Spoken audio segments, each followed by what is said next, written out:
Hi, St. George's. Last week we announced that this fall we're beginning a discernment process here at St. George's that will continue on into the spring.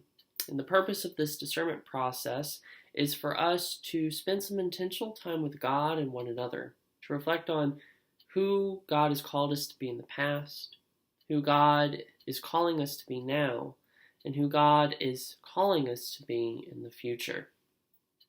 Really, it's a time for us to pause and listen and to be present with God and with community. Now, that might seem counterintuitive to us nowadays with everything that's going on in the world between the pandemic and the partisanship we find in our politics and the steep inequalities we see in our world. It can seem almost a privilege to pause and be still rather than responding to everything, to jump to action.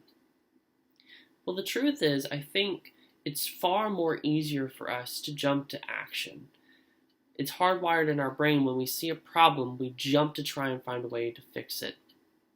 And the struggle that we have in the world we have today is that there's so many issues that need tackling. There are so many things that are in need that we can feel pulled in all these different directions. And before we know it, we're starting to feel run down and anxious, feeling as if we're carrying the entire weight of the world on our shoulders because we're trying to fix everything in the world. And we're not able to do that because we're human. Only God can fix the world in its entirety. So what is the gift of discernment? The gift of discernment for us in this time and place is to enjoy that stillness, is to enter into that space where we pause and listen, what is it that God is calling us to? So rather than reacting to the problems of the world, we're intentionally responding with the gifts that we are able to offer in the areas we're meant to offer it. It's a time for us to recognize that it's not through our strength and our abilities that the gospel is spread or that the world is changed and transformed. It is through God. It's a gift to stop and listen, to be still. It's by being still that we get to know God, ourselves, and the community around us. It is by pausing and being still that we become aware of the injustices of the world and see that we might not have all the answers, but we're called to be present with those who are suffering in those spaces. And perhaps recognize the places where others are called to be in that suffering with us. Now, I recognize that when we talk about discernment, this is not something that is often found in the world around us, and it may seem foreign to a lot of us. And so what I'd like to invite you all to is to practice it with me. Below this video, you'll find another video, and it's a meditation.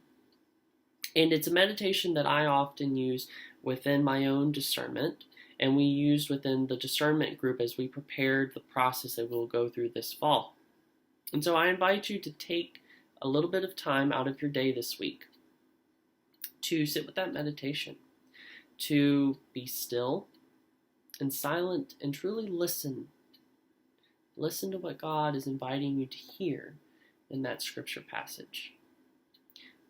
Experience it, because it's only by experiencing the power of stillness that we recognize how important it is in lowering our anxiety and putting us into the space, the head space and the heart space that God needs us to be in order to be the loving presence we're called to be in the world. So please enjoy that meditation. I hope it is fulfilling and centering for you all. And then after you've experienced it, if it's something that you connected with and you feel called to, then please sign up for one of our small groups that we're going to be doing this fall. The discernment groups are only being asked to meet 3 times this fall, and it's a 90-minute session each one. There's no prep work. The only thing that is required is that you are present and that you come with an open heart and mind. So please enjoy the meditation, and I'll see you in a discernment group sometime soon near you.